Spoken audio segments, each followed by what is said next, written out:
Siapa yang memberi makan kepada orang yang tidak puasa, maka dia akan ikut memikul dosanya, karena dia telah melanggar firman Tuhan, wala ta'awanu 'alal ismi wal udwan, dan janganlah kamu tolong-menolong dalam hal dosa dan permusuhan.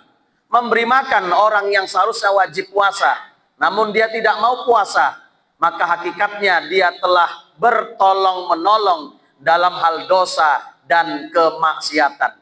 Seorang istri yang menyiapkan bontot untuk suaminya yang hendak bekerja namun tidak puasa, maka sang istri pun akan ikut memikul dosanya. Seorang rumah tangga menempah tukang untuk mengecat rumahnya di siang Ramadan menjelang lebaran, umpama jam 10 disiapkan teh manis sama pisang gorengnya, maka ahli baitnya juga akan ikut memikul dosanya. Seorang penjual makanan di siang hari Ramadan, masuk 10 orang makan di tempat itu, padahal 10-10-nya orang yang sehat, wajib puasa, namun tidak niat puasa dan tidak mau puasa. 10-10-nya makan di rumah makan orang itu, maka 10-10-nya dosanya akan ditanggung sama yang jual makanan di siang Ramadan tersebut. Alhamdulillah, alhamdulillahilladzi arsala rasulahu bil huda wa dinil haqq liyuzhirahu 'alad dini kullihi wa kafa billahi shahida. Ashhadu an la ilaha illallah wahdahu la syarikalah wa ashhadu anna sayyidana wa nabiyyana Muhammadan abduhu wa rasuluh alladzi la nabiyya ba'dah. Allahumma salli wa sallim wa barik ala sayyidina Muhammad wa ala alihi wa sahbihi wa sallim ajma'in, amma ba'du. Faya ibadallah, ittaqullaha haqqa tuqatih wa la tamutunna illa wa antum muslimun. Faqala Allah ta'ala fil Qur'anil Karim, Bismillahirrahmanirrahim. Ya ayyuhalladzina amanu kutiba alaikumusiyam kama kutiba alal ladzina min qablikum la'allakum tattaqun. Shadaqallahul azim, walhamdulillahi rabbil alamin. Segala puji serta rasa syukur kita kepada Allah Subhanahu wa ta'ala atas segala nikmat dan karunia yang telah dan masih diberikannya kepada kita, terutama sekali nikmat iman dan Islam, kesehatan, kesempatan, panjang umur, sehingga pada Jumat kali ini kita masih dapat hadir bersama di masjid yang kita cintai dalam rangka menjalankan kewajiban kita sholat fardu Jumat secara berjamaah. Rasul bersabda dalam hadisnya, man taroka salasa jumu'atin bighairi uzrin kutiba minal munafikin. Siapa yang meninggalkan 3 kali sholat Jumat tanpa uzur yang syar'i, tanpa alasan yang dibenarkan, maka dicap dirinya sebagai kelompok munafik. Salawat dan salam sama kita hadiahkan kepada junjungan alam Sayyidul Anam Rasulullah Muhammad sallallahu alaihi wasallam. Semoga kita akan mendapatkan syafaatnya nanti di hari kiamat kelak. Amin ya rabbal alamin. Hadirin jamaah rahimakumullah. Bulan Ramadan adalah bulan di mana diwajibkannya berpuasa bagi orang yang beriman. Sebagaimana firman-Nya, ya ayyuhalladzina amanu kutiba alaikumusiyam kama kutiba alal ladzina min qablikum la'allakum tattaqun. Wahai orang-orang yang beriman, telah dipardukan atas kamu, telah diwajibkan atas kamu berpuasa sebagaimana telah diwajibkan atas orang-orang sebelum kamu, agar kamu bertakwa.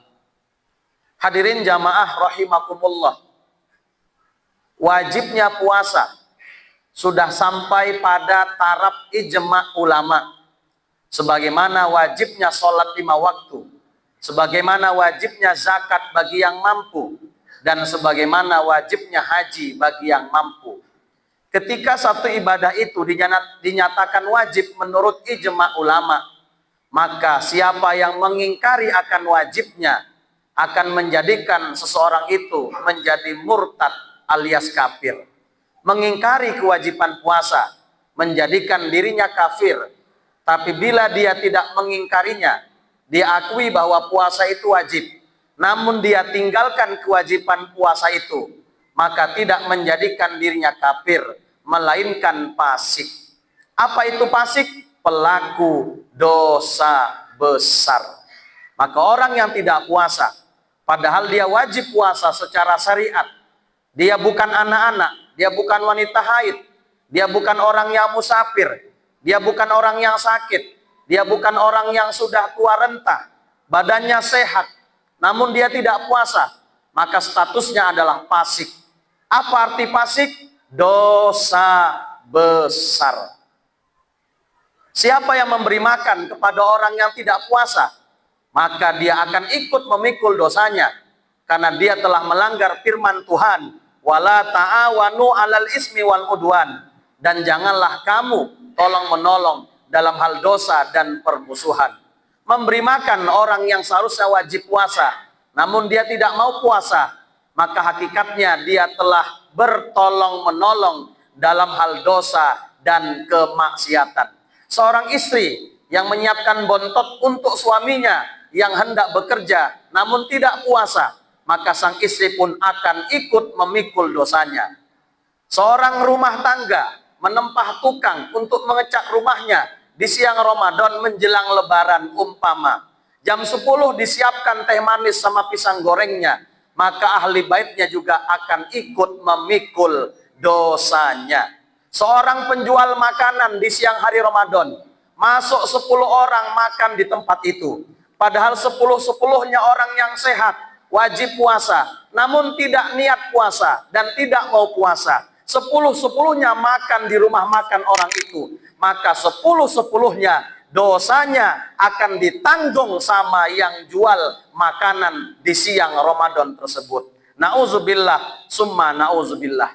Bahkan hadirin jamaah rahimakumullah, andai di negeriku berlaku hukum Islam, maka orang-orang yang tidak puasa itu wajib ditangkap dan dipenjara. Selama di penjara tidak boleh dikasih makan, tidak boleh dikasih minum selama dia 1 hari itu, supaya dia bisa merasakan pahitnya orang lapar dan haus. Begitu maghrib tiba, maka dia akan kembali dibebaskan. Besok ketahuan lagi tidak puasa, wajib ditangkap, dipenjara. Selama di penjara tidak dikasih makan, tidak dikasih minum, supaya dia merasakan pahitnya orang lapar dan haus. Begitu maghrib dibebaskan kembali. Begitulah hadirin jamaah rahimakumullah, hukum tegas terhadap orang yang tidak menjalankan ibadah puasa.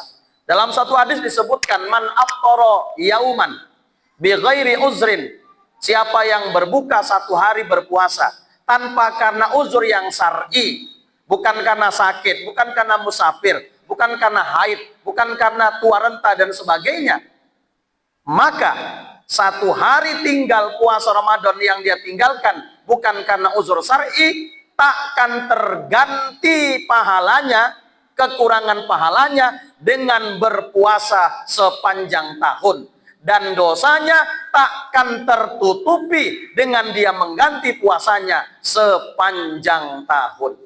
Satu ketika Rasulullah bermimpi. Dalam mimpinya itu Rasul dibawa malaikat Jibril ke tempat yang sangat tinggi di sebuah lembah. Lalu dari atas tinggi suara terdengar dari bawah, suara orang menjerit. Suara apa itu ya Jibril? Lalu Jibril membawa Nabi ke dalam lembah tersebut.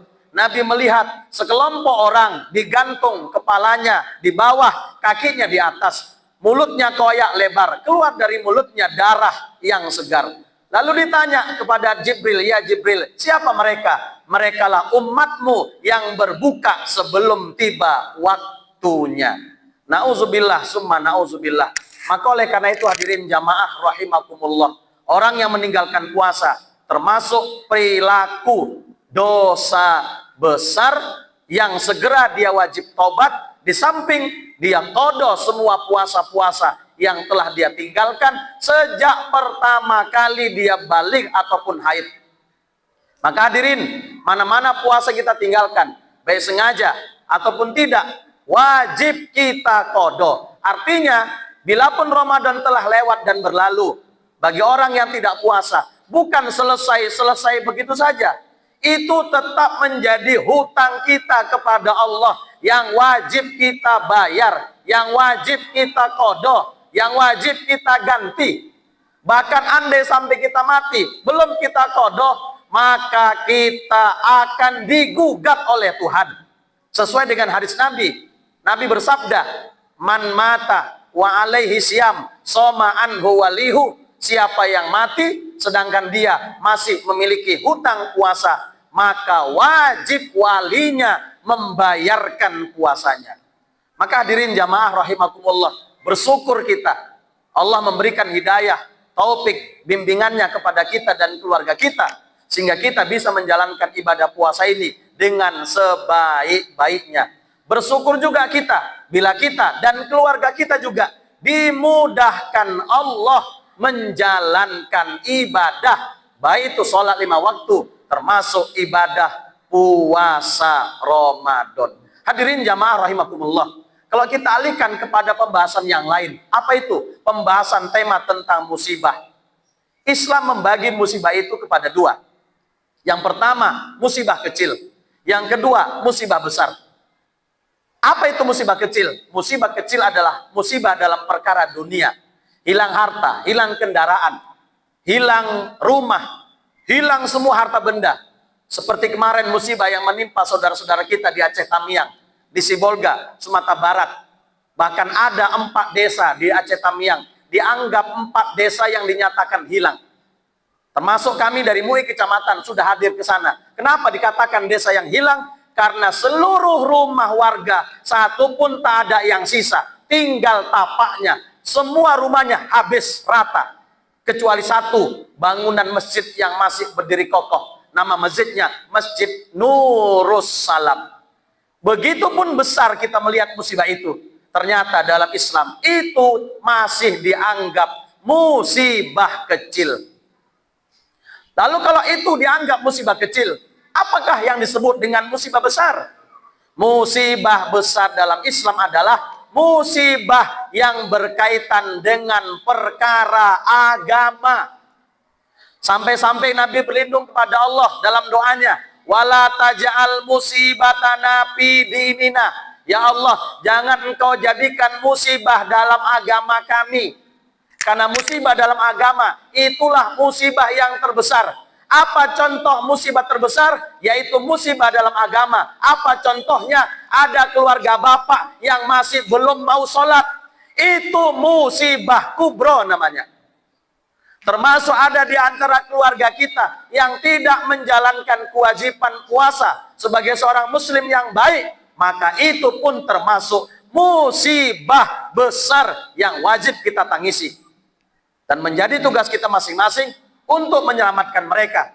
Sebagaimana pesan Allah dalam Al-Quran, ya ayyuhallazina amanu ku ampusakum wa ahlikum naro. Wahai orang-orang yang beriman, jagalah dirimu dan keluarga kamu daripada siksa pedih api neraka yang bahan bakarnya adalah manusia dan batu-batu. Jangan sampai hadirin ada anggota keluarga kita nanti di akhirat yang bakal menjadi bahan bakar api neraka.